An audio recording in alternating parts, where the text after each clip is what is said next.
welcome to episode 4 of A Man and His Microphone. I hope you're having a great Monday, good start to your week. It's me, your host, Cole Henry. I'm in the middle of battling a cold, so my voice does sound a little shoddy and my nose is stuffed. And this probably doesn't make for a great listening experience, but I'm going to power through it and talk anyway. And before we get into the main films and games I want to discuss this week, I want to talk about two movies that are now streaming on Netflix as of Friday, October 20th, and that is Wheelman and 1922. Wheelman is it's Jeremy Rush's new film, and it stars Joe Grillo, and it's a heist film, pretty much shot just within the confines of a getaway car, and it's a short hour 20-minute intense little thriller that if you go into it looking for good action, well shot action, just cool camera work and not a lot of heavy storytelling or anything like that, then you'll have a good time. I recommend it. It's a good, just fun little watch. The 1922 is the new Stephen King adaptation with Thomas Jane. And I was really excited for this because I love Stephen King, and 2017 has been a great year for Stephen King adaptations thus far, between Gerald's Game and It. But 1922, I felt personally was a miss. I found it poorly paced and kind of just very it felt like a big studio directed it, even though it's a smaller Netflix piece. It just felt very boring. And if you like Stephen King, watch it. If you want to see Thomas Jane do a really intense Southern accent, then you should also watch it. But besides that, I couldn't really recommend it personally, but teach their own. But the main film I want to discuss in this week's episode is David Fincher's seminal film, his magnum opus, his masterpiece, and that is 2007's true crime thriller, Zodiac. This movie, for what it's worth, coming from me, is probably the best movie of the millennium, so thus far, the best movie of the 21st century. I mean, it's one of the best movies ever made. I think I can assuredly say that, and it's 2 hours and 37 minutes, but if time just melts away as you are engrossed in this thriller, into the obsession these characters have over fighting the Zodiac killer. And it is Fincher's direction. This man he's the type, at the time of this movie, he's at the top of his craft. Every shot is so meticulous, so detailed, and the subtle use of CG and digital effects throughout this movie to really place San Francisco in the 1970s is some of the best digital effects work ever. It's so seamless and transitions into the film so simply. And a lot of they show a few of the Zodiac's murder scenes, and a lot of those scenes are the blood effects are digital, but it doesn't look digital. It looks practical, and that's hard to come by when it comes to digital gore and blood effects. Usually that's pretty blatant and you can tell, and it'll take the viewer out of the experience. But in this movie, it still looks real. It still looks disgusting. It's horrific. And the reason Fincher used digital blood effects instead of using practical was, one, they were pressed for time, and two, for the multiple reshoots that happened during this movie, he didn't want to go in and have to re-add blood squibs and everything, and so they just chose to do digital, and honestly, it worked out in that regard. But before I really dive back into more of his directing, I want to discuss some of the acting and the script. The main characters, you got Jake Gyllenhaal playing Robert Graysmith, who's a cartoonist at the San Francisco Chronicle, and he becomes obsessed with this case, and eventually he writes a true crime book about the Zodiac killer, and that book was what this movie's script and what this movie is based off of. I mean, all these people they're real people. It's a true crime movie. And Robert Graysmith, played by Gyllenhaal, he's a Boy Scout, and he's a kid. It's played so well, and as he delves into this darkness, as he becomes his own sort of personal detective, as he gets in some precarious situations, Jake Gyllenhaal really has the chance to flex his acting chops, and as always, he excels. And then we have Robert Downey Jr., who plays Paul Avery, who is one of the main journalists at the San Francisco Chronicle at this time. He's a really, really big alcoholic, cocaine, he was the guy, and he was a good journalist. He too got obsessed with this case in a different way than Gyllenhaal, as Gyllenhaal found this as his Gyllenhaal's obsession, while unhealthy for his family life and unhealthy towards his wife, it fueled a sense of sort of it just sort of provoked his thoughts, and it made him go to libraries, made him read, made him learn. As for Robert Downey Jr.'s Paul Avery, it sort of consumed him in a negative way. He didn't want to learn. He wanted to keep poking at keep wanting to poke at the Zodiac. He called him a latent homosexual in his articles, and until it got to a point where the Zodiac sent Paul Avery a Halloween card that pretty much threatened Paul Avery's life. Then eventually a bunch of journalists started wearing buttons that said, "I am not Paul Avery." And eventually Paul Avery's not the Chronicle anymore. He just sort of fell into alcoholism, and he passed away at 66 due to health-related issues. And then we have Mark Ruffalo as Inspector David Toshi, who was the law enforcement officer, the detective who got, or the inspector that got obsessed with this case. He was on this case for like years and years and years. Even when no one else was on, he was the only one still assigned to it, until he was framed for forging some later Zodiac letters and was kicked off the case and kicked out of being a detective pretty much, but he still worked in the law enforcement. And Mark Ruffalo in this movie is really, really good. David Toshi, the inspector, he has a bunch of weird tics. He had a photographic memory pertaining to every one of the cases he worked. And Mark Ruffalo plays this well. He's almost sort of a modern, not really modern, but like a 70s era Sherlock Holmes in a sense. And he's always eating animal crackers. That's another little quirk. And as many characters point out in the film, he wears his gun like Steve McQueen did in Bullet, which is just a cool little nod to, Bullet, which is a great movie with Steve McQueen.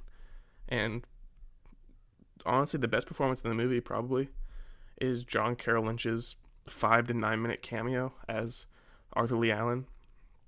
Arthur Lee Allen was the only real suspect they've ever had for the Zodiac Killer. And John Carroll Lynch plays this character when they interview him and when they see him at his trailer later to a T. He is unsettling. It is disturbing work, and it's brilliant. And there's the line that sells it is he's talking to detectives, then all of a sudden, on the turn of a dime, he becomes just stone cold face, and he says, "I'm not the Zodiac, and if I were, I surely wouldn't tell you." And that is what really sold me on his performance. And this movie sort of, and Robert Grayson's book sort of have a through line that Arthur Lee Allen was the Zodiac. And the movie and the book really build a case that he was. So I'm not going to go out on a limb and say that I believe it too, but the evidence is compelling. And if John Carroll Lynch's performance of Arthur Lee Allen is anything like what he was in real life, then, if anyone were to be the Zodiac, there was a good chance it was him.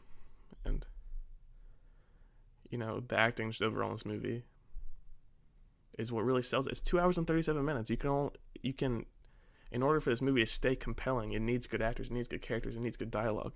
The script is fantastic. The script is over 200 pages, and in order to keep the runtime even shorter, although it's 2 hours and 37 minutes, Fincher had his characters talk faster, which gives a sense of energy to every scene. It gives a sense of urgency to every conversation, and you want to catch on to every word as to try and piece the film out and piece who the serial killer, who the Zodiac is yourself. You become engrossed in this narrative. You become obsessed, like these characters are, with figuring out who the Zodiac is. It's brilliant work, and a lot of that immersion comes from Fincher's direction, his use of wides, his use of the long take, his use of the close-up when characters are interviewing or when characters are displaying emotion, and then his use of CG and showing the San Francisco, showing big cityscapes, and showing cars driving through the streets of San Francisco. For example, there's one shot, which is one of my favorites.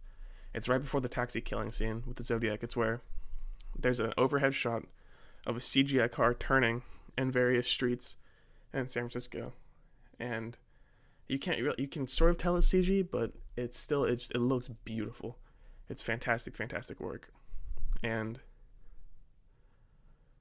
the way Fincher stages the murder scenes, it's meticulous.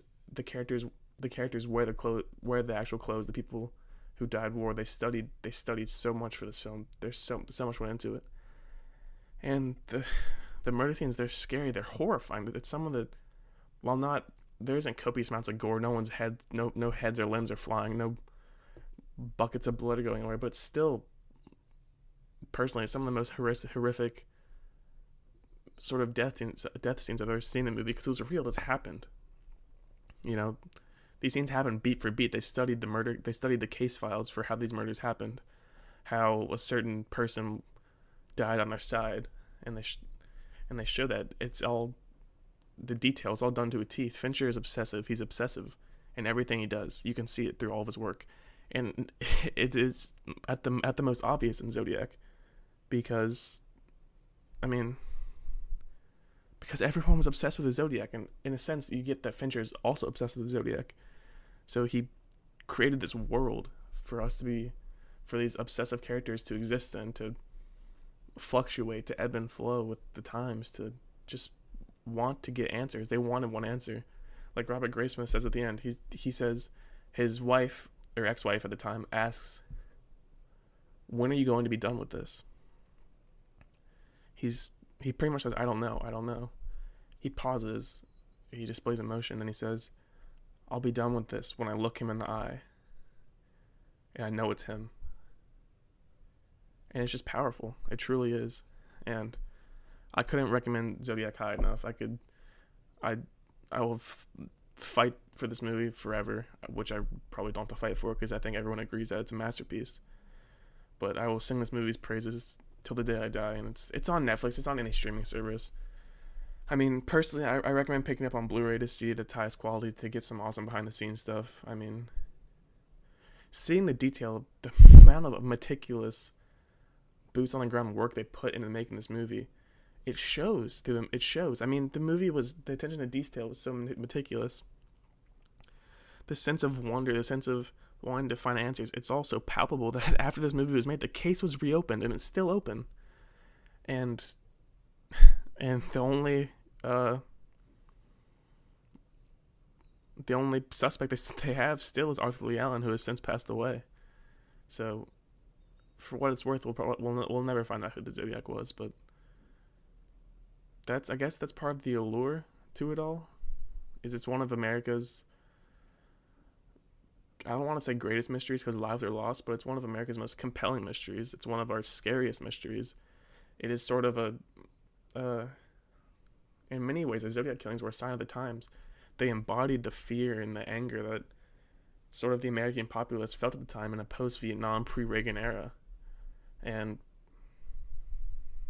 post like Flower Child movement, into what became more domesticized decade in the late 70s, early 80s. And the movie is just brilliant. Watch it wherever you can. It's, we're still leading up to Halloween. It's a good film for any day, for any time of the year, but in the Halloween season, it deals with the real it deals with the real monster. It deals with a monster who could still be out there and all that jazz. So, I don't know. It's worth watching. It's in my top 5 movies, top 3 probably. I could watch this movie every day for the rest of my life and find something new to love and something new to cherish about it.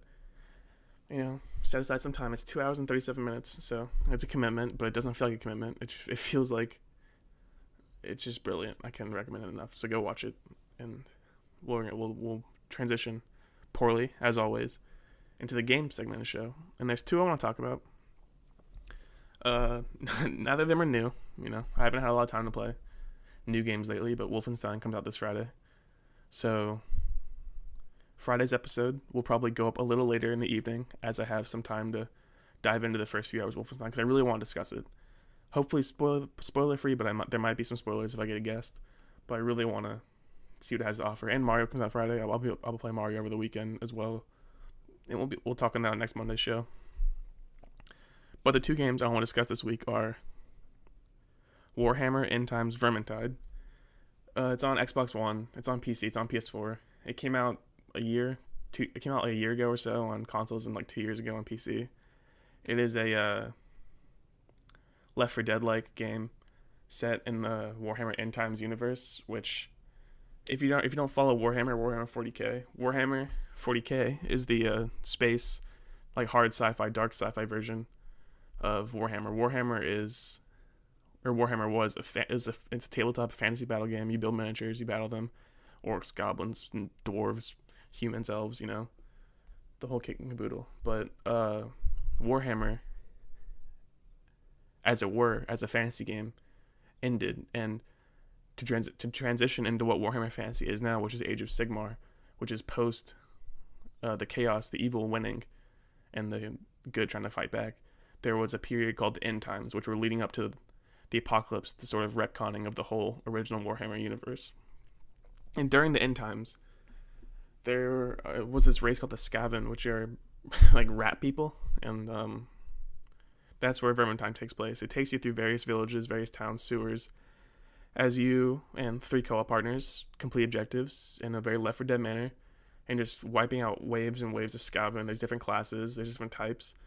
There's normal, just like rat people that just like not gnash and bite at you. There's ones with armor and lances and spears and crossbows and muskets and like dark magic and sort of stuff like that from the Chaos Gods. And there's, it's co-op, so you got 4 characters. You got you got Knight, your basic Knight's he's got a big claymore. And then you got your she-elf. She has 2 daggers and a bow, pretty generic as far as that stuff goes. Then you got a dwarf, small, bearded, dogs like this, and he's got his big like white warhammer, warhammer. And then you got a witch hunter, which is this cool. He looks like a member of he looks like a member of the Spanish Inquisition. He's got like a big top hat, and it's like a member of the Spanish Inquisition meets like a Van Helsing like character, and he's a one-handed rapier sword, and then he has 2 muskets, and you can either have a sword in one hand, musket, or you can hit Y, and you can hold both your musket pistols and sort of pop off multiple shots at enemies for more ranged effect.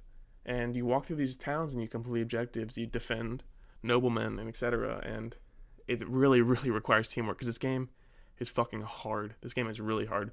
But in that sense, like hard games tend to be, it's super rewarding when you and your co-op partners, you get a plan and it works. And each character's abilities play off other characters' abilities well, and you create this dynamic team, this squad of 4 people that, if they put their minds together and they use their abilities and their weapons and everything as they should, you become unstoppable. But still, the game never makes you feel unstoppable. It's hard. You work for every foot of ground you get towards your objective, towards a safe room, towards getting more ammo, towards getting more health. And in many ways, I find this game far better than Left 4 Dead. And that's not just coming from someone who loves Warhammer 40k and the lore in those universes. I'm talking merely from a gameplay standpoint, from a system standpoint. The combat in this game is way better than Left 4 Dead. It's super fun. It's rewarding. The controls, everything feels very precise. It's dynamic. And then the systems at play are very, very interesting as well. The Skaven, they come from the sewers and stuff. You can never really tell if they're coming out of just random monster traps, but because the way they come out is very dynamic. They can come from the roof, they can come from windows, pretty much anywhere, so you're always on your guard. And then one of my favorite parts of the game is before you go into any of the various missions, and there's a bunch, the DLC for this game is really good as well. And because I have the digital deluxe edition, which came with all the DLC, and the game's pretty cheap. It was like $30 for all of it. But the game, it's always on sale on Xbox Live, and you can probably get it on disc at GameStop for cheap as well, or at Target or wherever you want to buy games. But before each sort of co-op match starts, you can go when you boot up the game, you get put into this like pub, and you can walk around, you can talk to the bartender, you can go to this big lore book and read about Warhammer lore and sort of immerse yourself in that world. You can look at this big battle map that's akin to the tabletop battle game. It's the war game itself, and you can choose your missions, and you can go to a big armoire, and you can You can scroll through outfits, you can scroll through weapons, you can equip new weapons. The equip menu is very Diablo-esque with slots for gear and weapons, and the gear is different colored. There's rare, epic, legendary. It's the most original thing about this game is that it's a game in the Warhammer universe that's good, because most Warhammer games are bad. The last truly good Warhammer game was, in my opinion, Space Marine, and that was a 40k game. And there hasn't the 40k games. There's less good 40k games than there are Warhammer games. Because like in 2011 we had Space Marine, and that's still my favorite Warhammer game between Warhammer and 40k. And then last year we had Space Hulk Deathwing, which is the 40k universe's answer to what Vermintide is. It's a Left 4 Dead-esque game where you play as Space Marines inside a Space Hulk, looking for answers. And that's a game for another episode. I want to talk about it eventually. But in the Warhammer universe, there's Vermintide, and they just released a trailer for Vermintide 2, which seems to be leading a lot more away from the Skaven and more into the chaos gods and monsters and etc. And then we have the Total War Warhammer games, which are amazing. The second one just came out. I recommend it. That's another day. That's another topic for another episode.